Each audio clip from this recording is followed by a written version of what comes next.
we got multiple ways that you can exercise your body, like from a strength standpoint, right? You have body weight, you have free weights, and then you got resistance bands, and you also have the machine when you're at the gym. So can you get into those four different types of ways, and the comparison of which one's better, which one's worse, and how they benefit? Okay. So better. So first, I gotta throw the disclaimer out there. Better and worse is relative, right? So this is you. That's it. I got you. Yeah, here we go. Hey, KD didn't make the shot last night. He didn't go in overtime, right? So make the in the fourth quarter shot right here. Don't make don't airball it. Oh man, that was a good game. Yeah. So there, as Cory mentioned, there are several different types of categories when it comes to resistance training.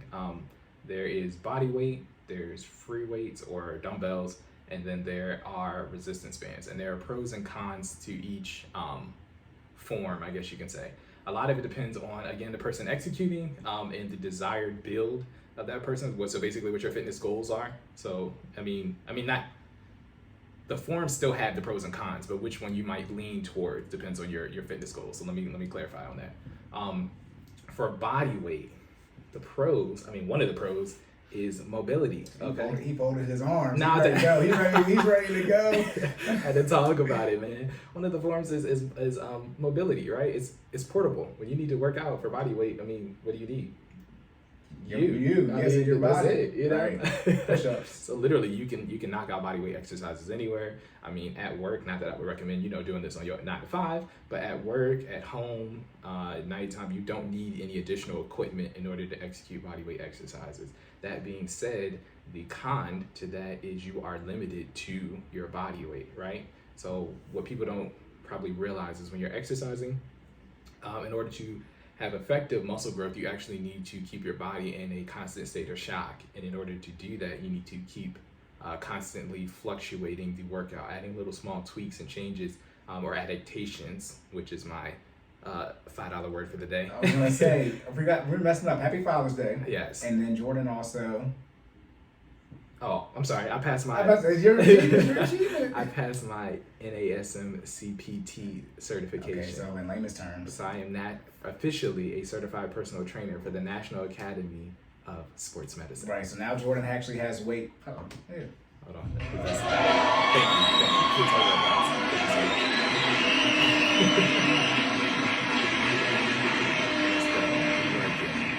Okay, so what's this mean now? So my title is officially changed. So I'm no longer a fitness enthusiast. I'm a fitness professional. So what does that mean? You can give me more money. Oh, yes. Certifications, stamp. Yes. So we've been running the fitness business prior to that and working our way up. But what this really means is I am now certified to execute one-on-one individual training. So look for that service coming soon. It is not available currently on the FinallyFit website, but it will be. Okay, so we're working that in. I will be an independent contractor, so I'll be executing one-on-ones out of our home, in our home gym area. So that means we're gonna have some fun. Okay. Yeah, you can get that. They say that FinallyFit workouts are via Zoom, but so will the personal training ones. So it's a lot. Look, be ready to get to work. Look, we stepping it up. You will be in shape if you think since how am I gonna get in shape if I'm not it's not personal. If you're not there, nah. We tired. Yeah. FinallyFit workouts be getting it in, but now that I have an additional layer of knowledge, we gonna work. I've already started. Cory doesn't know, but we've already made up the workouts for this week, and it's about to get real. Oh, that sucks. For those of you wondering, all right, Cory, when you getting yours? Y'all don't even. This is why I'm a financial coach. I've done the research on the difference between a financial coach and financial advisor. I'm not becoming one because I'm not gonna let y'all. I'm not put myself in a position where I can get sued more often than not. I mean, that's essentially the difference. I was thinking about taking the test to get the paperwork just to say I passed the test and say I got it and then not actually doing it. But as a financial coach, I'm telling you, when you look for any type of financial advisor, investment professional, taxes, anything like that, you can sue them just straight off of the fact that they're a fiduciary. That's wild. Hey. Let's see. So, because as a fiduciary, that means they're supposed to act in your best interest. Now, I will act in your best interest too. However, don't sue him. I'm not putting myself in a position where you can just freely do it. Like they have to register themselves. The government, things of that nature. So at the end of the day, fortunately, taxes are what they are. Right. The information, math is math. So I don't have to worry about that. But you just want to know that. And again, back to taxes, you need to file those because if you don't.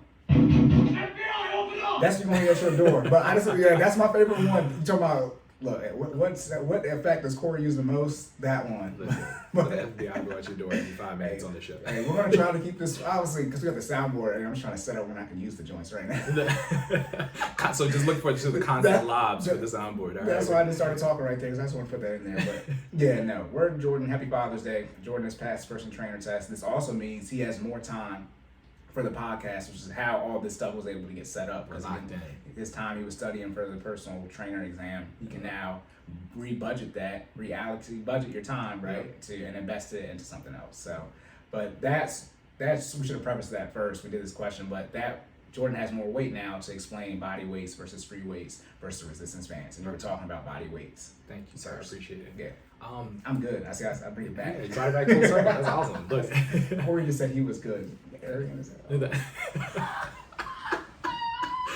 Oh man, as y'all can see, we have a great time on the show. Episode 10, like it was, what were we talking about? Oh, body weights. Yeah. Oh, we were talking about shocking your body. Yep. So yeah, you have to constantly fluctuate the workout in order to keep your body in shock to actually make the gains you want if you're working out, right? So what that means is you got to change the weight up, you got to change the routine, you got to change the resistance, and that's hard to do with body weight exercises from a weight standpoint. Let me be clear, from a weight standpoint, you can do different body weight exercises to accommodate for that. However, the amount of weight that you have is finite, right? Whatever I weigh is what I can lift.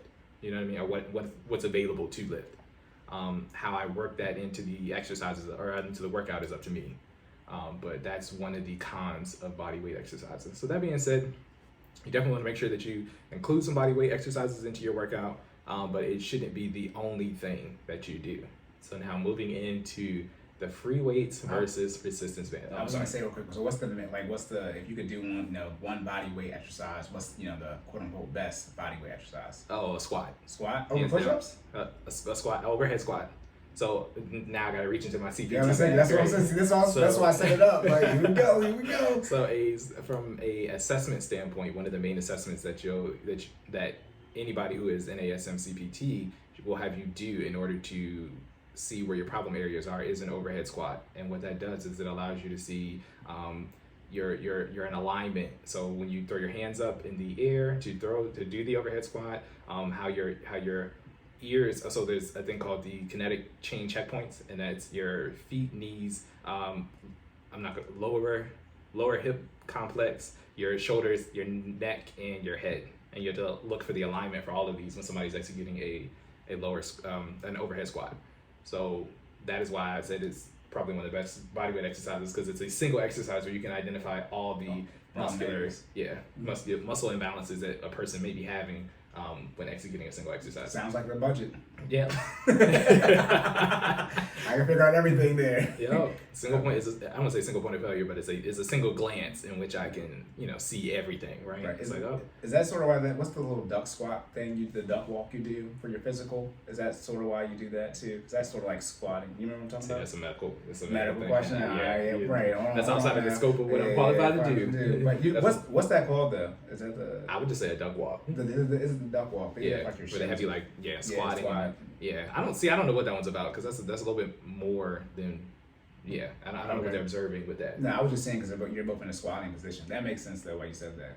All right, so the main body weight exercise would be over. So you want to again the form of an overhead squat, just so we clearly. Oh yeah, so your hands are elevated in a straight position. You want to align your shoulders with your neck and your ears. So literally, I think I put your hands at almost like at a 45-degree angle when they're up in the air, and then you're squatting. So what you're doing is you're executing an eccentric motion. You're creating flexion in the quadriceps. Okay, so you're squatting, and your quads are shortening basically, or I'm sorry, they're lengthening when you're squatting, and then you're going to stop at a 90-degree angle, and then you're going to come back up, creating flexion, meaning they're shortening. And then you're going to stand up. That is an overhead squat. Make sure you keep your arms extended the entire time in which you're doing the overhead squat. Right. And 90-degree angle is your knees would be your knees to your hip things. Correct. That'd be 90 degrees. And where should your weight be? Your weight should be on your heels. Always remember that's Yes, man, gotta keep the weight. every on your time you heels. squat, that is always said. Wait, don't put your weight on your toes. But see, that being said, if your weight isn't on your heels, that probably means that you're having a muscular imbalance. So And then so like, see, that's what I'm saying. Now Jordan, because he just took the test on freaking Wednesday, so I know it's all in his head. it's just sitting in So there. yeah, so weight, right? Weight should obviously be on your heels. Why shouldn't they be on your toes? Like what happens when you do that? So it throws your balance. So what happens is you'll cause like I said, a muscle imbalance, and what that means is the muscles that you're supposed to be using to execute the movement pattern are not being used in the proper manner. So what ends up happening is muscles that accompany that like force, what they call it, a force relationship. I'm sorry. Okay. The muscles, so the surrounding muscles that aren't supposed to be surrounding working that hard are the ones that end up taking over to execute the motion. Yeah, to right? compensate. Right. So then your synergist muscles take over, and then that's called synergistic dominance. When you're using the wrong muscles to execute a movement pattern, then it's usually caused by synergistic dominance. Right. We should have put the power level over 9,000 No. because yes, and that's what we talked about. I think it was last episode where you can technically not have the right form and still get stronger. Just those Exactly. muscles that are compensating. Unfortunately, I mean you'll be stronger, but the wrong muscles will be used in exercise due to using the wrong form. Exactly. So again, shout out to the to social media. So if y'all don't follow us on social media, you need to. But on there, I post a lot of my wife and I, because she's also a trainer, doing these exercises. And I actually pointed out last week that I had a muscle imbalance when executing a single leg lunge. And you don't recognize this if you don't have the knowledge. You know what I mean? Because you're still able to do the lunge. It's just not done in the correct form. So what that means, if your knee tends to lean inward, that usually means you're having a muscle imbalance on the outside. So it's always opposite of the direction in which your body is leaning, right? So if your knee is leaning inward, you probably have a muscle imbalance or a lengthening muscle, that's the correct term, on the outside of that your hamstring, or I'm sorry, of your leg. So there's usually your hamstring, your gastrocnemius, or even your soleus, which could be your calf, depending on which direction you're on. The gastrocnemius is where are those gastrocnemius. I'm sorry, gastrocnemius is the muscle on the back side of your knee. Okay. So it depends on if you're talking about your medial, which is on the inside. So there's a bunch of terms. So Jordan he's fresh off this, so I know he's about to just say stuff and just ride by it. Yeah, my bad. Catch me. I got you. So it's good though, yeah. Your medial gastrocnemius is the inside of the back part of your knee on the inside of your leg. Your lateral gastrocnemius is on the back part of your knee on the outside of your leg. So again, it works across. So if you're leaning inward on your knee when executing a overhead squat, that usually means you're having some type of weakness on the outside of your leg, which could be, again, your TFL, your gastrocnemius, or your soleus, which is your calf muscle. Mm-hmm. Again, if I breeze past them and I don't explain what they are, let me know. Catch me. I appreciate that. But yeah, so that being said, you want to make sure that you're executing patterns in the right way, not executing synergistic dominance, because ultimately, a lot of people have dysfunctional movement patterns and just don't realize it. Okay. So you want to, the important part, again, with having all this knowledge is now being able to recognize it, catch it, make the correction, so then people can then start using the correct muscles when they're executing these exercises. Right. And then strengthen those along the way. All right, so that's, all right, good. Yes, everything that I didn't know, you explained. Okay. And sorry, again, ask us questions if he said anything that y'all didn't understand. Like, what? It's okay. Right, yeah. All right, so sometimes I'm like, what? It's okay. So that's for body weight. All right, so up next, is that the same thing as free weights? Is body weights and free weights the same thing? No, free weights are the ones that that you slide on. So they're usually in a circular, I mean, they can be in whatever shape they want to. I've seen some that actually aren't circles before. I've seen some squares. That's weird. But thanks to science, it's all the same. Yeah, because when you weigh it, it weighs the same amount. Right. But these are the circular plates that you put onto barbells usually when you're trying to execute an exercise. They have, I guess they have dumbbell versions of them too that you can slide on that are technically free weights, but most dumbbells are usually just a compact one, a singular item, right? It's not, usually doesn't have the plates. So most of the time it's plates that you slide on barbells. Okay. So for free weights, again, pros and cons, right? So we cover body weight, going back to free weights. Free weights are, so they're a finite weight, right? So what that means is when you're lifting, again, we're trying to shock the body. You know exactly how much weight you're moving when you're executing an exercise. And this comes in handy when you're actually trying to overload a muscle or strategically plan, okay, how much weight am I going to lift for X amount of time, and then move on in order to, again, shock that muscle group and cause the muscle to then rip, eat protein, and allow it to repair, right? So exposing that muscle to a known amount of resistance for a specific period of time really comes in handy when you're trying to enlarge your muscles, right? So I know for a lot of bodybuilders, you'll see bodybuilders probably use more free weights as opposed to resistance bands or body weight. Not saying that they can't do them, but for what they're trying to achieve, they want to expose their muscles to a specific amount of weight over a specific period of time in order to ensure growth. You know what I mean? So you can do that using the other things, but it becomes a lot more difficult because, again, with body weight, you're limited to your body weight. With resistance bands, we'll talk about this later, but resistance bands are only at their max resistance at full extension. You see what I'm saying? So most exercises, when you're using a resistance band, we'll talk about this after free weights, but you're going to, the resistance is going to change as you execute the motion. So with that's the difference. One of the major differences between free weights and resistance bands is you're constantly getting, if I'm using a 40-pound dumbbell, I'm getting 40 pounds of resistance throughout that entire exercise. If I'm using a 40-pound resistance band, I'm technically only getting 40 pounds of resistance at the peak of that flexion or of the extension of that resistance band, okay? So that's one of the huge differences between free weights and resistance bands. Other things, durability. From a dumbbell perspective or a barbell perspective, my weights are always going to be 40 pounds and they last forever, okay? Resistance bands, I mean, again, the resistance is variable while you're executing. It's going to, if I'm using, again, I'm taking back to that 40-pound resistance band example. If I'm using that, it's going to be 40 pounds of resistance every time I execute the complete motion to fully expand that resistance band. But what do resistance bands do over time? They become not as resistant. They become less. Wear and tear. Exactly. Yeah. They give more, right? So slowly over time, your 40 pounds then becomes 38 pounds worth of resistance at maximum tension. Then it becomes 36 pounds of tension or 36 pounds of resistance at maximum tension. So what you don't realize is it becomes easier to do the more you put, more you exert pressure on that resistance band, right? When you're working out and using it for different exercises. So that's one of the things when you're trying to shock your body and you're trying to keep track of all these variables, because people who take their fitness journey very seriously actually write down the amount of weight they're using and how many reps they did and what exercises they did that day. Using something that can change in resistance doesn't appeal to you as much, because if I'm looking for 45 pounds, right, and I used a 40-pound dumbbell last week, today I'm going to use a 45-pound dumbbell. You know what I mean? For a resistance band, if I use a 45 resistance band that's supposed to give me 45 pounds worth of tension, and somebody else has been using it for 2 years and I pick it up and I'm expecting 45 pounds worth of tension and it's giving me 43, you know what I mean? It's variable, right? You don't want variables when you're working out. Just like a rubber band. Exactly. Yeah, your bench up, it's not as tight as when you first use it. And I was about to make another bad joke. You guys know exactly what I meant when I said rubber band is not tight. And I use rubber. What are the chances? Listen. I'm good at this. Everybody know my, hey, wait, hold on. Which one you doing? Oh, man. Oh, my goodness. Hey, yeah, you better use that rubber. Too many of y'all be...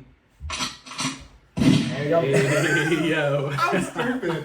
Oh, my goodness. That is not what that is for. But that's what we're going to use it for. That's what I just use it for right now. Hey, the real issue is... don't be paying that child support.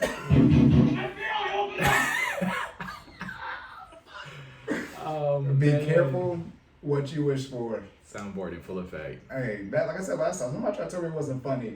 I'm on the spot with this. So, this is me in real life. I mean, y'all, these are not forced laughs. We'd be having a great time. You know what I mean? It's one of those things where it's like, if nobody was listening, would you still do it? Yes. Because we have a great time. I lost my train of thought. Okay, so we did the body weight comparison. I'm gonna bring it back in. We did the body weight comparison. We did free weights. We're still talking about free weights. Okay, we're still doing free weights. Yeah, because we talked about resistance band, but you're gonna save that. But right. So we're gonna come back. I mean, I guess I'm kind of going back into the pros and cons of the resistance bands and the free weights at the same time. So that's kind of how it's going down. But okay, so we gotta circle back to mobility. When you're a trainer and you go to other people's house to execute exercises, you're responsible for bringing the equipment 9 times out of 10, right? So from a mobility standpoint, dumbbells are hard to lug around. Okay. Shout out to the gym. Hey man, that's why people go to the gym, because all their equipment is in one place, right? That's what you're paying for, right? Is the use of the equipment, having this centralized place, a judgment-free zone to get your to get your workout in, right?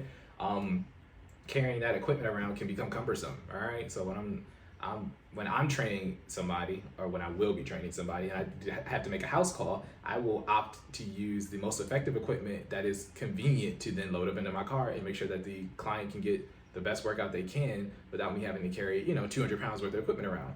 Now 200 pounds sounds like a lot, but it's not. I mean, I don't know if y'all seen the weight on dumbbells, but they flex anywhere from 5 pounds all the way to, I think the most I've seen is like a 130. I mean, some of them even go up to 200 depending on what kind of gym you're at. I mean, if you're at a bodybuilding style type of gym, and you'll recognize it when you get in there, they'll have the dumbbells that are the size of your head, and people are lifting those, right? So a single dumbbell can be 200 pounds. 200 pounds in resistance band, I mean, you'll probably never see 200 pounds worth of resistance bands. It's a lot, okay? It'd probably be me worth of resistance bands. You know what I mean? Like that's a lot, okay? However, resistance band can provide up to 200 pounds of resistance, but it doesn't weigh 200 pounds. Shout out to science. I don't know how they did that. Listen. But thank you to whoever you did or who made the resistance band. So from a mobility standpoint, dumbbells are a little bit more cumbersome to use, but again, they ensure that you are using the amount that you're looking for. So again, pros and cons when training. I think that I covered mobility, I covered portable, I covered durability. Yeah, I think that's pretty solid. So again, when you're targeting muscle growth, not that you can't use resistance bands to target muscle growth, dumbbells kind of win a little bit, and just in terms of making sure that you're able to overload those muscles in order to ensure growth, because there's such a wider range of resistance in which you can use or apply to the workout, right? We just talked about, again, if you're sliding around free weights, I don't know if y'all seen people squat before, but they, sometimes they throw 4 to 7 45-pound plates on there. And I'm not about to do the math, but that's a lot of weight, okay? I mean, it's more than 200 pounds, which is the max amount I've ever seen on a resistance band. Yeah, you're in the 400 range. Exactly. 345s. Here we go, let's do this. When somebody says 145, that means a plate on each side, so it's technically 2. I got you, 135. Right. Yeah, so 3 of them is 315. Right. So then 4 would be 90, so that'd be 405. So that's 8. That's 8 total. But when they say like I got 3 on here, that's on each side. Right. So I know the default. So the 2 45-pound plates, 135. 225. Yeah. 315, Exactly. 405. Right. Yeah, and that's Scale it up. We put the most I've ever done trap bars probably those 445s and then a 25. So it's 405 plus 50. I think something like almost 500 pounds. Right. But the issue is why I hate. I don't know if you saw the tonal gym where it's no. Yeah. By the way, people, I swear to this, people I went to high school with know, I said this in weight training class. I said, I wish we could just tap this like on Dragon Ball Z on the bar and just put the resistance in. Damn, somebody went and invented it. Only if I had the mental prowess to do that. But yeah, you can do that. But the plates, the one thing I hate with plates is after I lift all this weight, guess what I gotta do? You should do this gym etiquette. Take the plates. You gotta re-rack it. Please don't be that. Okay, we got to do on a little side tangent here. Please don't be that person that puts the weight on the bar and then leaves it. Nobody likes that guy. Yeah. Okay, or lady. Yeah. Okay, nobody likes that person that does that. All right. No, man. And in high school, our football coach was a couple of them was weight trainer coaches. People would not put the stuff in the right place. We'd have to go and move, reorganize it. Man, you know how much weight they took Jordan? Remember, 145 pounds. It's like 30, 40 of these. They were like, we live. And then especially if they let you practice first and then make you go clean up. Yeah, right. No, this is the end of everything. Right. All right, now put this together so when I have class tomorrow at 7:17, it's more like, bruh, like you don't have the energy. What? Everyone is just dog tired. But yeah, okay. So that was free weights, dumbbells. Correct. All right. So now can you go more in depth in the resistance bands, or did you already sort of give No. us? I got some more. Hey, I know you do. I'm just making sure. Look, I've been studying. Good. Hey, put it like this. It don't matter now that you passed the test. Right. Oh man. Okay, so for resistance bands, there are several pros to resistance bands. So I mean, just to talk about the opposite of what I was talking about with free weights, right? So way more portable. They're mobile, right? A resistance band may weigh about 2 to 3 pounds, depending on how thick it is. Yeah, even the biggest one got I don't know what. Do you remember the brand is? SunPow, I think. So yeah, SunPow, but the purple one's the biggest one. That might be 5 pounds. Right. Yeah, it might be in total. But that resistance? No, I don't know what it is. I haven't used it. Look, the amount of tension on it. Let's just say we don't use purple often. Yeah, right? we have yet to be instructed to use the purple. I don't know why I said often. It has yet to 0. I've started that. You started that with the purple. Right. Yeah, So depending on the exercise. as you should as the personal trainer. Gotcha. Yeah, always gotta stay there. Can't leave from the back. Yeah. But you can. No, we can't make that a recurring thing. So, Shout out to the soundboard. Oh my goodness. Oh man. Oh my goodness. But so there. I was trying to say a joke, but I'm like, let me just stop. Trying to keep our explicit tag, all right, so, right on the line it's on. All right, yeah. So the resistance bands are light. Yes. Relative to their weight. Exactly. So when a trainer like me pulls up to train you at your home, I'm gonna pull out a whole bunch of resistance bands. I'm gonna bring some dumbbells too, because I'm that kind of guy. But don't be surprised if I pull out 40 pounds or less. What we're doing, you won't need more than 40 pounds. If you swing it more than that, I'll be impressed consistently. Because again, with good form, right? With things that we've learned now, there's a lot going on. When people execute exercises, I got to slow you down. We got to bring you back to square one and make sure that you're executing in good form. Okay, that's huge. Okay, so they're mobile, they're portable. Oh, they allow you to go through the full range of motion. This is a super plus, a super pro for resistance bands, right? So depending on what kind you're using. So again, we're bringing it back to the SunPow resistance bands that we use in the FinallyFit classes. They are a full circle. So you can step inside of them and use them when you're executing an exercise. And what does that mean? It keeps the tension throughout. So if I was going to put a resistance band underneath my feet and then around the back of my neck to execute a full squat, I can keep that tension on me throughout the entire duration of the squat, right? For the full range of motion, all the way from extension, all the way down to flexion, right? You want to go all the way down to 90 degrees and then come back up into your full erect standing position, okay? So having your resistance band allows you to keep that tension throughout the entire exercise. Sometimes with free weights, and I didn't cover this in the con section, but it's okay because we're doing the comparison back and forth. Free weights, a lot of times what people do is when they get tired, because that force is so constant, they'll start using, again, we talked about this, muscle imbalance or synergistic dominance. They start using other muscle groups to compensate for the muscle that they're actually working out. You cannot do that with a resistance band. If I'm put that resistance band on the back of your neck and underneath your feet, you're going to work your quadriceps doing a squat. There's no getting around that. Right. You know what I mean? If you're under that same pressure on a barbell, you can actually maneuver your body a little bit and kind of swing your weight and add momentum, I guess is what I would say, to the exercise to compensate for the fact that you don't want to use the muscles that are that are sore, that are hurting, right? It's a lot more difficult to do that with a resistance band than it is with some free weight. Again, with a bicep curl, right? This is a better example. If you're curling your bicep, what do? You start arching your back, you start swinging your legs, you start giving a little hip thrust. You start to look like you're dancing. Exactly. So what that does is it starts using other muscles outside of the intended agonist and antagonist muscles. So the main bicep head in which you're targeting when you're trying to execute a bicep curl is no longer getting the full tension of the workout because you're now using your legs and your back to get the weight up in its heightened flexion state. So what does that mean for you? You're not getting the full burn from the rep because you're now cheating yourself. Okay. Resistance bands do not allow you to cheat yourself. If you're cheating yourself with the resistance band, you're probably working harder than you would if you'd have just done the actual exercise. So you can keeping that in mind, you should probably just take your time, execute the rep as intended, and get that full-fledged workout. That's when you say you're gonna be trying to do it more. You really are. So the main one I think when you're doing with the weight on the bar, the bench press, people start lifting their hips up. Yes. I'm like, bro. Yep. No hips on the bench press. This is an arm only exercise. Exactly. A lot of time when we do our bench press with the resistance band, where you at? You're on the ground. Yeah, you're flat on the floor. So good luck trying to stabilize with your legs. You're not using them. Yeah, you're flat. and when you're on the ground with your back, you need to be on the ground so the band is actually there. Because if it's not, you're not going to be doing anything because there's no resistance. Exactly. There has to be something holding it down from a gravity standpoint. So it's almost like a muscle isolation at that point. You're literally working whatever if you're using the resistance band correctly, whatever you're intending to work, more than likely will get worked without impacting these other muscles or allowing your body to use these other muscles, right? Right. So that's the super pro. No Right. cheating. Yeah, no cheating. So we call it recover mobility. So a con, durability. I know we talked about this with the free weight.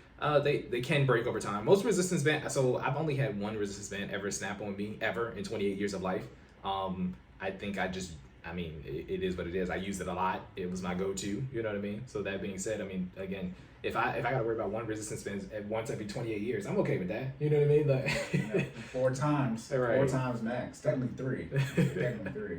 But yeah. So I mean, durability. I mean, that being said, if you're comparing it to free weights, which aren't going to change it unless you throw them at concrete or something, like you know what I mean, then I guess it's taking an L. But they are less, if you're comparing them to the competitor, they are less durable. I think I covered everything I wanted to cover. Okay, so what about using a machine? Is that different than these other ones you mentioned?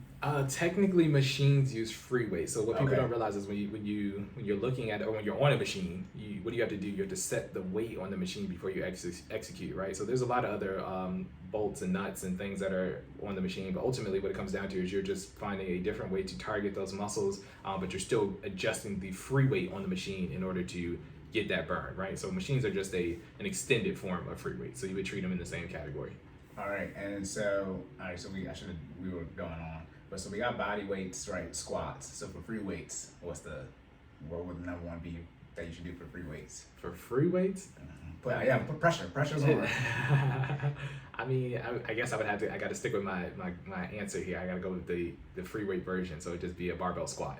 So is everything squats you're saying? Yeah, I mean, listen, Squats. and when in doubt, if you don't know what you need to do in the gym, you should probably start at the squat machine. Yeah, don't skip leg day. I mean, and that, what's funny is a lot of people do, and that's probably what's wrong with a lot of the problems that people have when they're executing or when they're exercising are posture related, and a lot of the ways to fix posture related, issues are to get your squat form correctly, because what that does, again, I just told you, I can see all the different muscle imbalances in your body from watching you perform an overhead squat. If you get your alignment correct, by doing squats, whether they be body weight squats, free weight squats, resistance band squats, you will fix a lot of the issues that you're having in terms of alignment. So a lot of people don't realize this. It's not even about the weight or the resistance. You just need to get your alignment correct in the gym.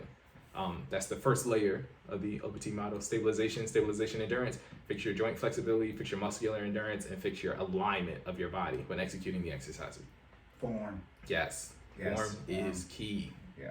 Okay, so is that everything you have for those? That's it? I believe so, unless you got anything else. Oh, I did, because I now remember. So I have all these different ways you can, lift weights. What's your number? What can you rank them?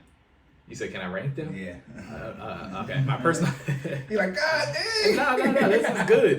Because now we're talking about new Jordan versus old Jordan. And what I Hey. mean by that is collegiate Jordan would have ranked them free weights, resistance band, then body weight, right? Okay. And that's because, again, if you're talking about the ability to generate muscular growth quicker, I would definitely put the free weights at the top, right? Mm-hmm. You want to get big fast, free weights are for you. Resistance bands will generate muscle growth. It just takes time. It takes longer to do because, again, you're working with a limited range of resistance, right? If I can, I'm never going to be able to do 315 in resistance bands unless I would have to put a crazy amount of resistance band on. Then at that point, you're probably altering form, probably not doing the exercise correctly. You know what I mean? There's a lot of other factors that come into play. So I'm limited to 200 pounds of resistance using a resistance band, which means I'd never be able to do a 315 barbell squat. You know what I mean? So to generate muscle growth faster, which is what I favored in college, because again, I was a collegiate football player, I put free weights, resistance band, then body weight. Now, ask 28-year-old Jordan what he favors. Because most people, again, aren't living this athlete life at our age. You're just trying to stay in shape. You're just trying to do what's necessary to be healthy, right? So I would put resistance bands, actually body weight, and then free weights at the bottom. I know people are like, what? Okay, let me be clear. I love free weights, okay? That would forever have a special place in my heart. However, they are absolutely not necessary for everyday life fitness. Most people don't get up and walk 20 minutes every day. What you need free weights for? Let's start there. You shouldn't have been talking shit. I mean, from an exercise standpoint, most of y'all aren't getting the required 30 minutes of cardio a day. And you talk about you want to put 315 on a barbell squat and do it. Like, no, like, let's get outside. Let's get the cardiovascular system going. Let's get that respiratory system up there, and work on our lungs and our heart. Because you also got to think it from that perspective. You can't work your heart out using weight. Oh, let me stop. We'll save that for another time. You remember that talking like look, me. you got over here mumbling and trying to cuss. Look, man. Let's meet I guess what I'm trying to say is let's meet the bare minimum, the necessity for exercise first. And what do you need to do that? Just you. So body weight, But that being said, I put resistance bands above body weight, because if you do want to add that extra tension in order to still stimulate muscle growth but not have to go to the gym, resistance bands would have to be number one. Exactly. And like I said, the mobility, it's also budgeting cheaper because it's a one-time purchase. Oh, we didn't even get into money. How did I miss money? You let me step over. I mean, I'm here. This is why I'm here. Okay. You didn't miss it. Pros and cons, man. You didn't finance. Okay, go ahead. No, I mean, as you guys know, we don't have to rank them. Body weight is the cheap. Well, actually, let me be clear. Body weight might be the most expensive, because if your health is not in order, you actually might I just thought about this. This is live. Yeah. Body weight actually might be the most expensive one starting out. So, this is a positive diminishing returns. As you get more in shape, the body weight will eventually, quote unquote, be free. But body weight, is the cheapest one that costs no money. You are what you are. Then obviously resistance bands, that's a one-time purchase. And then obviously the gym, it lasts over and over again. Now, if you're Jordan or you're me, once I get a house, if you put a gym in your house, then obviously that's a one-time purchase too. And then that will actually be the cheapest one under body weight, because you have more weight than you do with the resistance bands. But most people aren't, as you're saying, they're not working out. But yeah, your body weight is cheapest, then resistance bands, and then the free weights, which they're more expensive because you usually have to go to a gym to get those. Most people don't have the room to get enough free weights in their house, or if they do, it's not enough to get the full benefit. You'd be better off using resistance bands or your body weight for it. Most of you don't have a room for multiple whole dumbbell set in your house. So yeah, man. Yeah. And it just, again, start at exercise level 1. Some of y'all are trying to jump to level 10. Get the walk in first. Get your run in every day. Work on carrying your body weight. You'd be surprised how many people are having problems just doing stuff with their body weight. Start there, you know what I mean, and then work your way up. And I encourage the resistance bands before getting to the free weight, because free weight is unforgiving. A 45-pound plate is a 45-pound plate. You get underneath it and you can't lift it. It's still a 45-pound plate. That dude, even safety, yes, it's a 45-pound plate. Safety. Yes, body weight, you can stop whenever you want. Yeah, I mean, you're doing push-ups, exactly. You hit the ground when you're tired. You go to failure, you hit the ground. You go to failure with a 45-pound plate on a barbell, have a spotter. So that being said, I'm responsible now because I'm now a professional. I have to give you the safety talk. Have a spotter when executing these exercises with free weight, because if not, they can end terribly wrong. I don't know if y'all ever squatted before and you put some weight on there that you can't hit. If you don't have the safety racks there.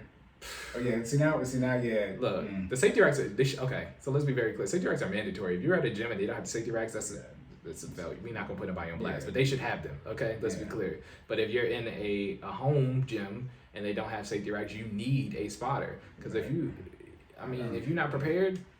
Hey, y'all never been coached through the lawn chair technique? We almost skip, like this is we almost skipped past this whole part of this question. Like we didn't get into safety. We did it. Pros and cons on safety. Free weights are, they're exactly what they sound like. They're lethal. Yeah. They are lethal. People have died. People have unfortunately pooped out their entire intestines. Like it's literally. Yeah. I don't know. I don't want to bring. There was a video where a guy at Planet Fitness was using free weights to do a leg press machine, and he put on a ridiculous amount of weight on the leg press machine. That being said, I've seen people do that weight, but it was a lot for him, and he wasn't executing proper form. And one thing, I'll put this out there for free, one thing you should never do on a leg press machine is lock your legs out, okay? Well, the full range of motion is limited to right before your legs hit the lockout motion, okay? When you lock them out, you're now putting that pressure on your joints. And your joints are not made. Your muscles are your muscles for a reason. Your joints are not supposed to hold 700 pounds worth of weight. Your joints aren't muscles. Exactly.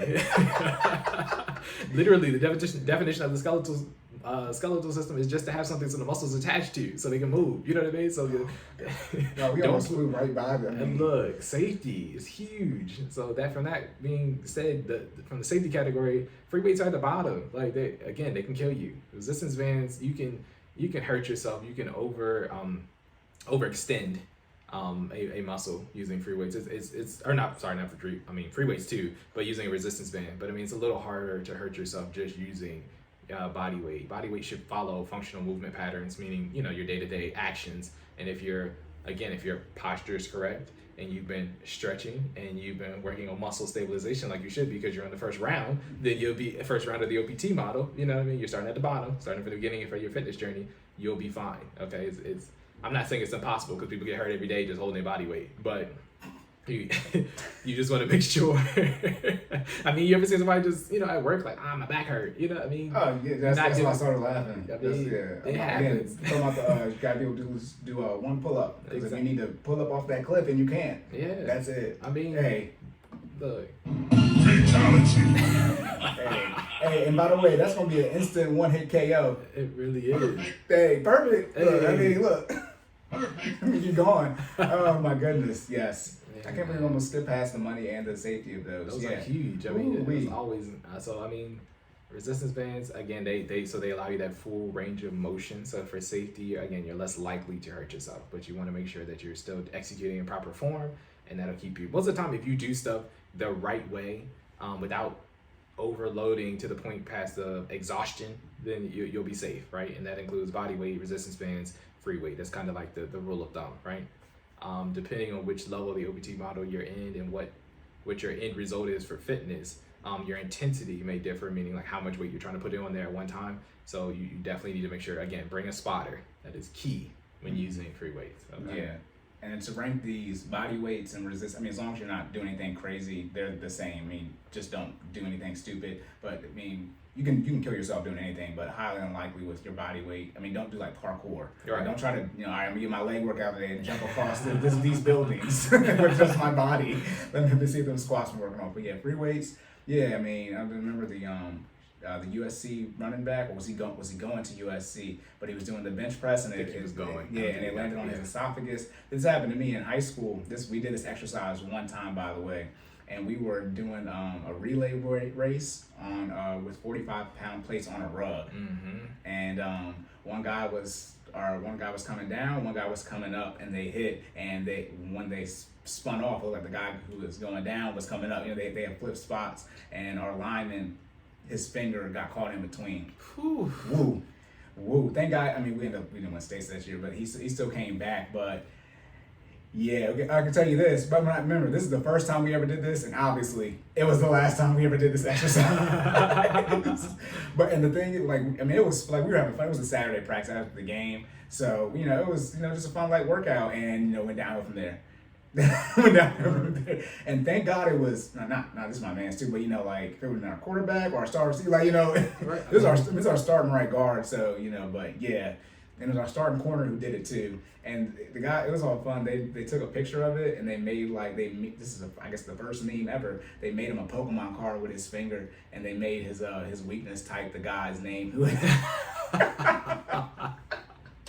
Oh my goodness, that's like the guy, he's okay. I mean, he's perfectly fine now. Like it wasn't like threatening or anything like that. Like I said, he came back during the season, all of that. So, but yeah, free weight. I mean, free weights, very, very dangerous. Resistance bands, we got to say, you can put the resistance bands on the bar. You can. So you can combine these forms together, depending on, again, your fitness level. Don't do this if your form isn't right. This is clearly above the first three that we just mentioned. Yeah, 4 or 5. This is the hyperbolic time chamber right here. You're trying to get ready for selling a day. Yeah. Okay. You're trying to get your 365 days in 24 hours. This is that type of stuff. All right. Yeah, you can put the resistance band on the dumbbell or the barbell and add even more resistance. But again, wouldn't recommend that until you get your form straight and you're at that level in which you can handle the exercise in the amount of reps and sets with the level of intensity that you're intending to do for your workout. Right, and now that we've got more episodes on our belt, as hopefully you guys have noticing, the stuff has been getting more progressive. Right, I still teasing y'all with the investments and generational wealth. But once that's all done, we'll be switching in and out, from a beginner to an advanced standpoint. We'll do our best to clear up, this is beginner type stuff and this is advanced type stuff. But again, we got 9 episodes of all beginner stuff. So we have covered ourselves on that basis. But again, first time listeners, we'll do our best to make sure, hey, this is more, beginner things, this is more advanced things. So you're not just out here literally trying to parkour across 2 buildings. Talking about Jordan told me, I got my overhead squat and my form was good. So now, so now I can jump 10 feet. Nope. Right, yeah. Or Cory said, all right, I've been budgeting. Let me just go ahead and start investing. Never mind. Put the time. So that being said, ranking those levels, beginner, intermediate, advanced, I feel like a lot of people are across the spectrum on this. I would recommend, again, body weight beginner, right? You again, be able to move you efficiently before you start trying to add any type of resistance, external resistance, right?